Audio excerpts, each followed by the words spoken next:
When first starting with Xactimate, staircases can look intimidating or confusing, but they don't have to be. Let's look how to quickly add pre-built staircases to an estimate, then customize them to be as accurate as possible. Click on the drop-down arrow next to the stairs to see the available pre-built stairs. The only drawback to using a pre-built staircase is that it comes as its own room, which means that getting it to fit into your drawing can be difficult if there's not a lot of room. If you need to insert a staircase inside a room or want more flexibility, be sure to watch our Xpert tips about the custom staircase tool. The types of pre-built staircases include regular, a single flight, regular with landing, L-shaped, T-shaped, U-shaped, and U-shaped with large landing. For this example, use the regular staircase. When I click the tool, a preview of my staircase loads onto my cursor, ready to be placed into the sketch. Before I click to add it, however, it's important to make sure that the staircase is turned the right way. If you look closely, you'll notice that one end of the staircase has an arrow and the word up. This side is the bottom of the staircase and is typically where someone walking through our sketch would enter the staircase to go up.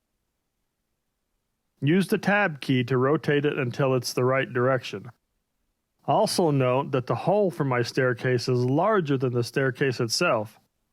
This will make it easier to incorporate the pre-built staircase into your sketch. If your opening is too small, the staircase can't be added. Click to add the staircase to the sketch. Once it's in the drawing, a staircase behaves like any other room. Select it to see its handles and drag them to dimension the staircase to the proper size. Note that when I drag out the flight, that the number of risers stays the same. The only thing that changes when I use the handles are the overall dimensions. To change other things about the staircase, I need to select it and open the properties. There is a staircase group that you might need to expand using the plus button. Common properties to modify include the number of risers and the total rise.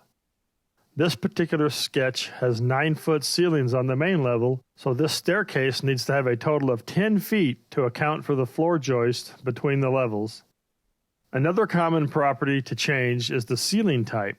This is perhaps easiest if entering the heights of the ceiling at the base and top of the stairs. In this case, the base has a height of 9 feet plus 1 foot for the joist, plus 8 feet for the second level, or 18 feet.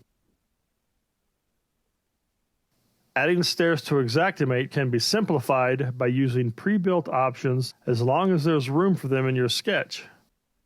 Simply add the stairs, dimension as needed, and then adjust the properties to match the structure. Fill out the survey below to let us know if there's anything you'd like to learn more about. And be sure to like this video and subscribe to our channel for more Xpert tips each week. Visit Xactware.com/training for additional training on Xactware products.